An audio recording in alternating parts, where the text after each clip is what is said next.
ભેસ્તાન ખાતે આવેલ ઊનમાં food patrolling કરાયું। સુરતના ભેસ્તાન પોલીસ સ્ટેશન વિસ્તારમાં આવેલ ઊન ખાતે ભેસ્તાન પોલીસ દ્વારા ફૂડ પેટ્રોલિંગ હાથ ધરાઈ હતી, જેમાં ભેસ્તાન પોલીસ સ્ટેશનના 100 થી વધારે પોલીસ કર્મચારીઓ હતા, જેમાં 40 હોમગાર્ડ, 4 પીએસઆઈ, 1 પીઆઈ સાથે એસીપી, ડીસીપી પણ હાજર હતા, જેમાં લગોલગ 2 કલાક આ ફૂડ પેટ્રોલિંગ કરવામાં આવી હતી, જેમાં 4 કિલોમીટર સુધી આ ફૂડ પેટ્રોલિંગ કરાઈ હતી। સાથે ફૂડ પેટ્રોલિંગ રૂટ પર આવતા ગણેશ પંડાલોની પણ મુલાકાત લેવામાં આવી હતી, સાથે એક મસ્જિદની પણ વિઝિટ લેવામાં આવી હતી, જેમાં પોલીસ ઉપર પ્રજાનો વિશ્વાસ રહે માટે ફૂડ પેટ્રોલિંગનું આયોજન કરવામાં આવ્યું હતું।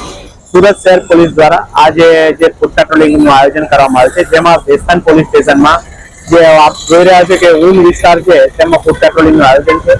અત્યારે ટોટલ અમારી સાથે 100 પોલીસ છે, જેમાં 100 પોલીસમાંથી 40 હોમગાર્ડ પણ છે, 4 પીએસઆઈ, 1 પીઆઈ, એસીપી, ડીસીપી દરેક જણ હાજર છે।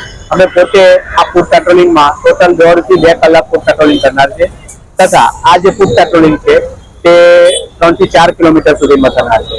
આ ઉપરાંત રસ્તામાં આવતા ગણેશ પંડાલોની પણ વિઝિટ લેવાના છે, વચ્ચે એક મસ્જિદ આવે છે તેની પણ વિઝિટ કરવાના છે। આમ આના દ્વારા પ્રજામાં વિશ્વાસનો માહોલ રહે તેના માટે આ ફૂડ પેટ્રોલિંગનું આયોજન કરવામાં આવ્યું છે।